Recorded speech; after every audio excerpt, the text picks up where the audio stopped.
Welcome to the story. Don't forget to like, subscribe, and support me.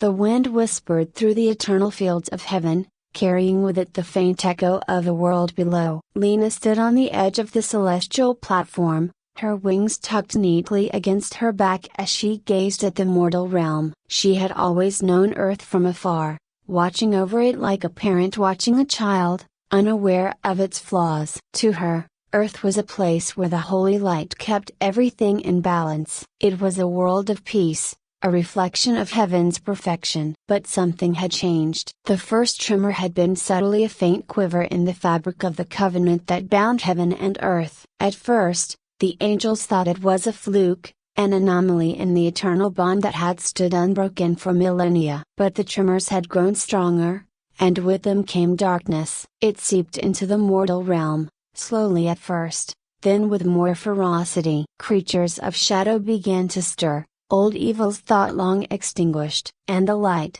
the source of all life and peace, flickered. Lena, a deep voice called from behind her. She turned to face Eldrick, one of the eldest of the angelic council. His wings shimmered in the golden glow of heaven, his face as stern and weathered as the mountains that lined the horizon. The council has made its decision. She bowed her head in respect, though her heart raced with anticipation. The council's decisions were never made lightly. What is the council's will? Eldrick stepped closer, his eyes searching hers as if trying to gauge her strength. The covenant is weakening. The darkness is growing stronger in the mortal realm, and soon it will tear apart the bond between our worlds. You have been chosen to restore the balance. Lena felt a surge of pride. To be chosen for such a mission was a great honor. I will not fail. Eldrick placed a hand on her shoulder, his grip firm. This will not be an easy task, Lena. The darkness you face is not like any we have encountered before. You must ascend to Earth,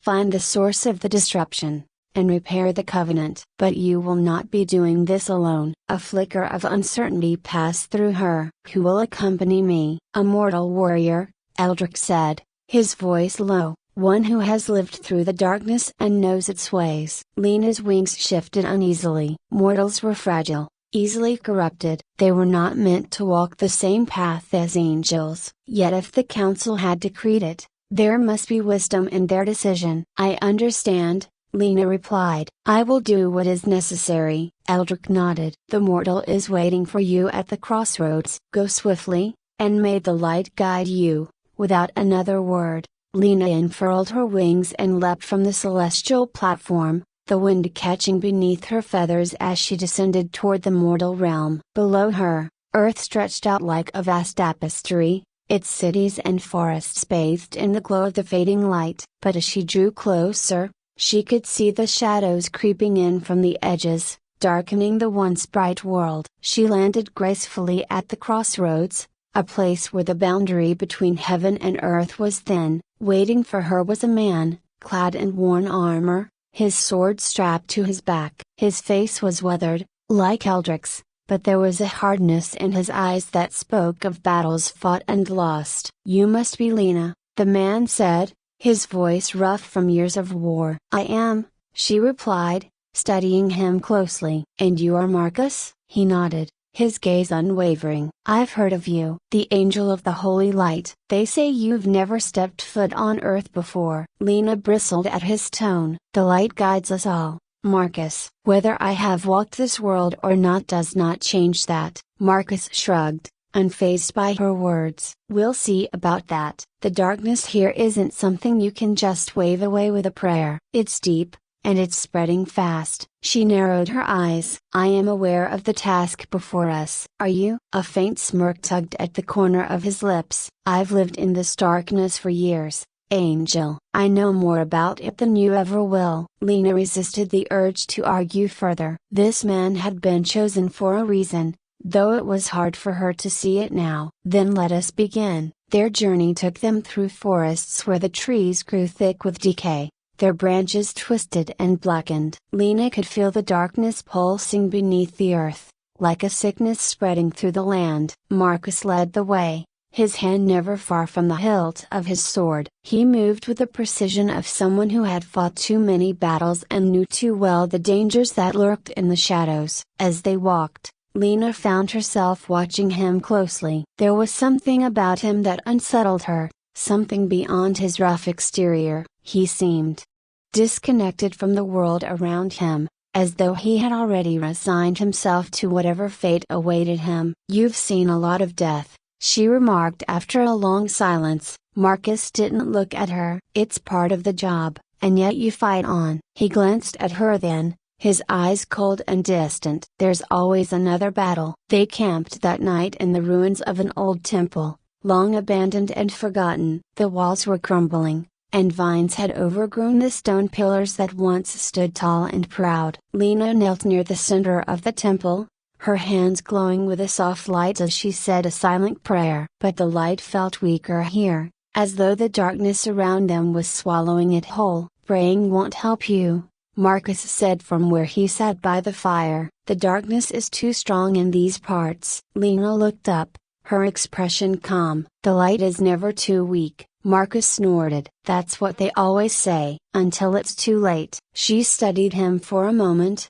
then stood and walked toward him. "What happened to you, Marcus? Why do you speak of the light as if it has betrayed you?" For the first time since they'd met, something in Marcus's face softened, but only for a moment. He stared into the fire, his jaw clenched. "The light never saved anyone where I'm from. It only watched while we died." Lena sat beside him, her wings folding neatly behind her. "The light doesn't always intervene directly. Sometimes it's up to us to carry it forward." He turned to her, his eyes flashing with something like anger. "Tell that to the people who lost everything." She met his gaze, unflinching. "I will." For a moment, they sat in silence, the crackling of the fire the only sound between them. Then Marcus spoke again, his voice low. "We're close to the source of the darkness. It's not just some random evil force, Lena. It's been building for a long time." "What do you mean?" He hesitated before answering. "I used to be part of a group that thought we could take the darkness on ourselves. We thought we understood it. But we were wrong. It's not just about power or corruption. It's about control. The light a broken bar, it's been used to control just as much as the darkness has." Lena frowned. "That's not possible. The light is pure." "Is it?" Marcus's eyes bore into hers,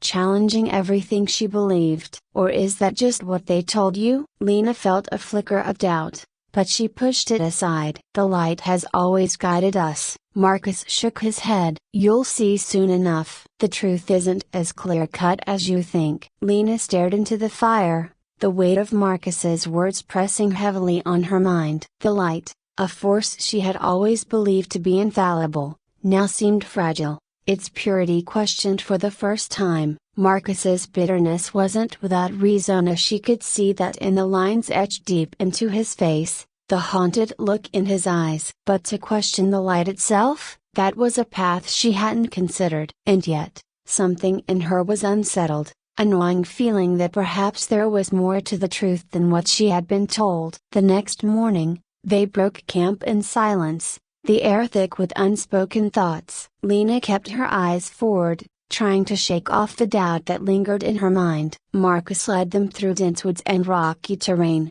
each step bringing them closer to the heart of the darkness. She could feel its presence growing stronger, an oppressive weight that made the air feel heavy and suffocating. As they climbed higher into the mountains, they came upon a village, once a thriving community, now a shell of its former self. The houses were in ruins, the streets eerily quiet. Dark tendrils of smoke rose from smoldering fires, and the stench of decay clung to the air. Marcus moved cautiously through the streets, his hand on his sword, while Lena followed, her wings tucked tightly against her back. Her heart sank as they passed the bodies of villagers lying in the open, their faces frozen in terror. The sight was too much for her. "We could have saved them," she whispered. Marcus glanced at her, his face expressionless. "This is what the darkness does. It consumes everything in its path." "But the light," she started, but Marcus cut her off. "The light wasn't here." They reached the village square,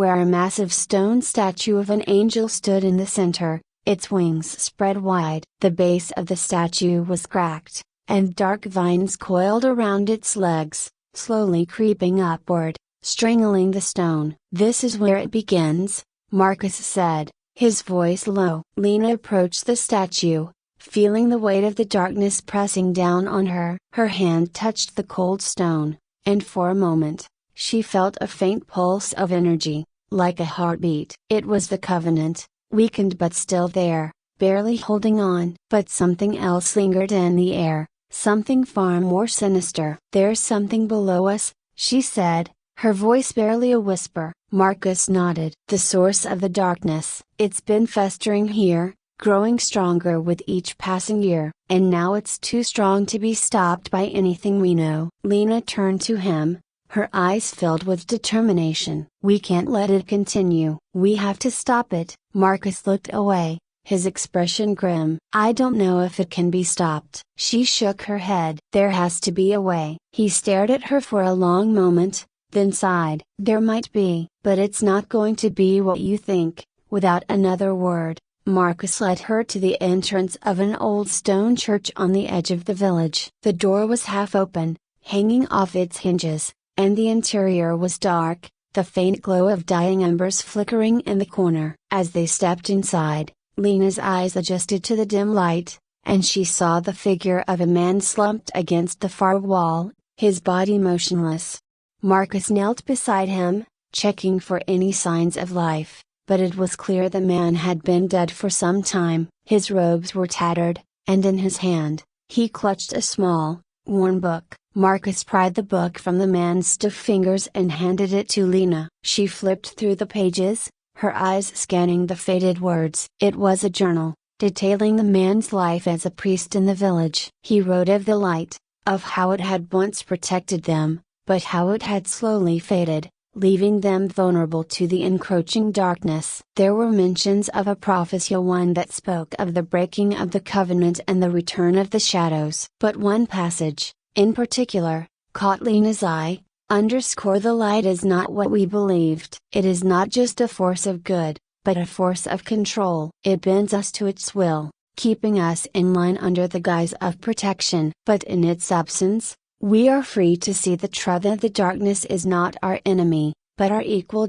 Underscore." Lena's hands shook as she closed the book. "This can't be true. The light doesn't control us. It protects us, does it?" Marcus asked quietly. "Or does it keep us blind?" Lena turned to him, her mind racing. Everything she had believed in was unraveling before her eyes. "If the light isn't what we thought, then what are we fighting for?" "We're fighting for balance," Marcus said. "The light and the dark aren't enemies, Lena. They're two sides of the same coin. One can't exist without the other. The problem is, the light has grown too strong. It's tried to eliminate the darkness entirely, and in doing so, it's thrown the world out of balance. That's why the covenant is breaking." Lena took a step back, her wings trembling. "But the council of the angel said they've always told us the light is absolute, that the darkness is evil." Marcus shook his head. "That's the lie they've been feeding you. The light isn't pure good, just as the darkness isn't pure evil. They both have their place, and unless we restore that balance, everything will fall apart." Lena felt a knot forming in her chest. She had been so sure, so certain of her purpose. Now, everything was crumbling around her. She looked down at the book in her hands, the weight of the priest's words pressing down on her. "If what you say is true, then what do we do?" she asked, her voice barely above a whisper. Marcus's gaze hardened. "We go to the source, the place where the covenant was first forged. That's where we'll find the answers." Lena nodded, though fear gnawed at the edges of her resolve. She had no choice but to follow Marcus now. He knew more about the darkness and the light than she ever could. But the thought of confronting the truth, of possibly learning that everything she had believed in was a lie, terrified her. They left the village behind, climbing further into the mountains, the air growing colder with each step. The path became steeper, more treacherous, and the sky above them darkened, thick clouds gathering overhead. It felt as though the world itself was holding its breath, waiting for what was to come. At the summit, they found a massive stone temple, half buried in the mountainside, its walls covered in ancient carvings. The entrance was flanked by two towering statues,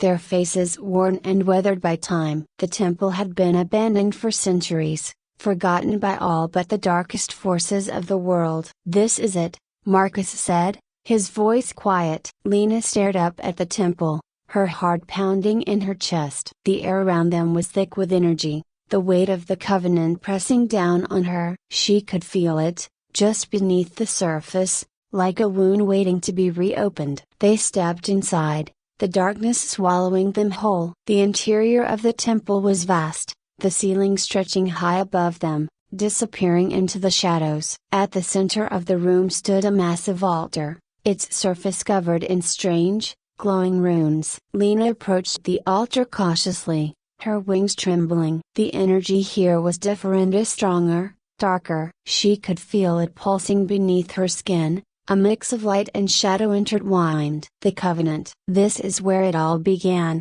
Marcus said, his voice echoing in the cavernous space. "This is where the angels and the mortals first forged the covenant, binding the light and the dark together." Lena placed her hand on the altar, her breath catching in her throat. The runes beneath her fingertips glowed brighter, and she felt a surge of energy, like a current running through her veins. It was overwhelming, too powerful for her to fully comprehend. And then, the truth hit her. The light wasn't pure. It had been manipulated, twisted by the angels to maintain control over the mortal world. The darkness wasn't the enemy, it was a necessary force, one that had been suppressed for far too long. The imbalance between the two had caused the world to fall apart, and now, it was up to her to restore it. "I understand now," she whispered, tears stinging her eyes. "I see the truth." Marcus stood beside her, his expression grim. "So, what do we do?" Lena closed her eyes, letting the energy of the covenant wash over her. "We restore the balance,"